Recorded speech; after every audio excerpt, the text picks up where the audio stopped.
the Commission for having granted me the privilege to chair this panel this morning, which will focus on the matters of financing of the programs of Agenda 2063.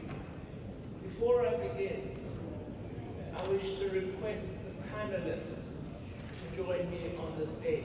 The panelists are Honorable Dr. Uziel Dagijimana, the Minister of Finance and Economic Planning of the Republic of Rwanda. Thank you, Excellency. The second panelist is Commissioner Dr. Albert M. Muchanga, Commissioner of Economic, Trade and Industrial Development Matters. And the third panelist is Professor Kevin Urama, the Chief Economist and Vice President for Economic Governance and Knowledge of the African Development Bank. So if Professor Urama is here, could he join us as well? So our panel is therefore complete. I just, as I said, wish to make a few comments. This is a really important panel, given that in order to achieve the progress we want, we must ensure we have the resources necessary to implement the programs that are our agenda as leaders in our various countries and leaders of the African continent.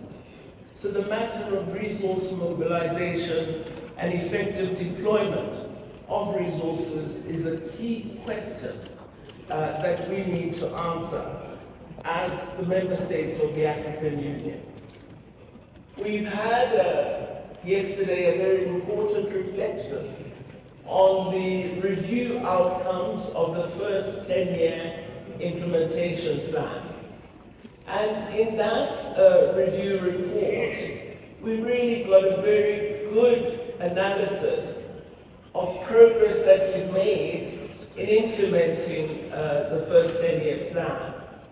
However, what was not clear was what was the role of the African Union in ensuring that it served as a dynamic support institution to each of our countries in implementing the various aspects of the 10-year plan.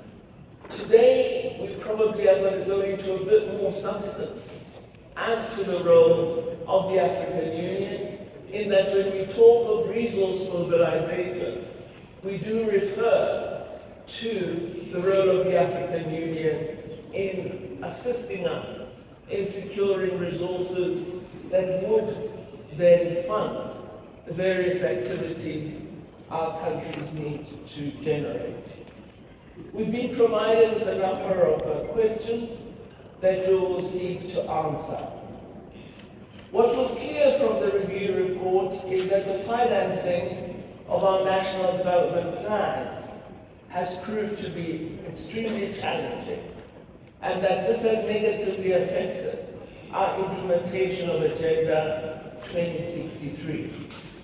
The key barriers to us as African countries generating sufficient resources for the first 10-year plan include illicit financial flows.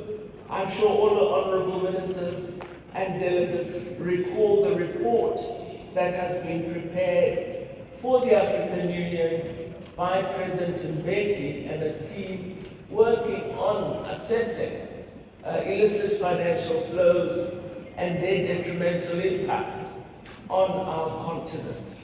We've not really found effective remedies to addressing this criminal set of activities, and we continue to lose huge amounts of resources that could be devoted to our development plans if we do not address this illicit financial flows.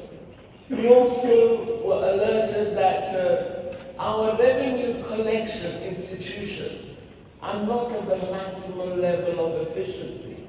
And thus, in terms of collecting tax revenues and other public revenue sources, we deny ourselves adequate financing to address our development needs. Also, many of our countries are highly indebted, and therefore debt servicing costs for many of us outpace the budgets that we are making available to development priorities. I know in some of our countries, our education budgets are lower than the annual debt service payments that we have to make.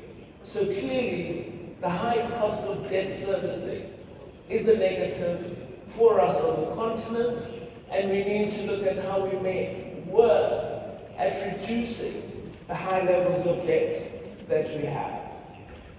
We believe that implementing Agenda 2063 requires us to set up an effective and dynamic financing framework.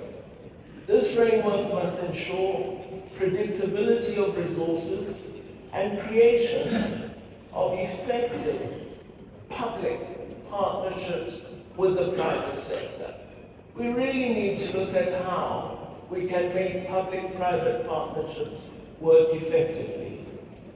The specific questions that the panelists and yourselves would have to reflect upon are the following. How can we allocate funding in the next decade to address the second 10-year priorities and enablers? Secondly, what can be changed at the African Union to finance the second 10-year innovation plan and its flagship projects better? Of course, this question implies that the African Union funds development projects in our countries. I'm not sure that it does, and it might be that as ministers of finance, we need to look more carefully at where the resources of the AU are deployed, and indeed, given the indication of a very strong leaning toward funding of costs of peace and security, we need to look at whether there are any possibilities of shifting resources to other areas so that we could assist some countries to fund key priorities of the second 10-year plan. But at the moment, out of the resources available to the African Union, over 70% goes to peace and security, which is of course very important. So perhaps the thrust of our work is to end conflicts so that much more of our resources could go toward development. There's an indication that having apportioned over 70% to peace and security, we have around 24% left for other matters. And as members of the Executive Council, we know that the large proportion of that 24% goes for operational costs of the African Union. So clearly in our own budgeting and allocation, we have a problem, and we need to address this with the support and assistance of our colleagues, the Ministers of Finance. The third question is, what can we do to reinforce the domestic resource mobilization strategy? So I suppose linked to that would be, how should the AU establish capacity to assist our countries with resource mobilization? And of course, the AU would have to be able to make a distinction between countries that already have the ability to raise resources and mobilize very effectively, and those that are lagging behind and require AU support. The AU can't treat all members of the organization in the same way.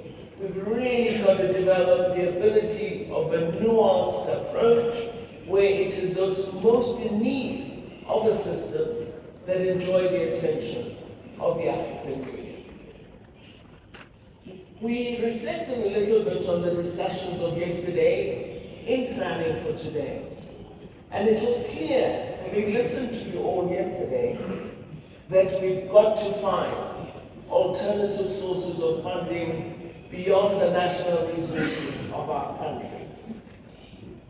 I have made reference to the need to more effectively utilize the private sector and to look at institutional savings. For example, in South Africa, the private sector holds massive capital that is in financial institutions, and they don't deploy these resources in support of development. We've been trying to consider how we may work closely with the private sector to release those resources to agreed areas of development to ensure that we have an accelerated program of development in South Africa. So, very wealthy private sector, but very reluctant to work with the public sector in addressing development issues. We need to change that dynamic. We also need to persuade our continent's development finance institutions to increase their participation in advancing Agenda 2063. We should also really look at existing partnerships and how these can be leveraged to provide tangible support for infrastructure development, which advances again the goals of the second 10-year implementation plan.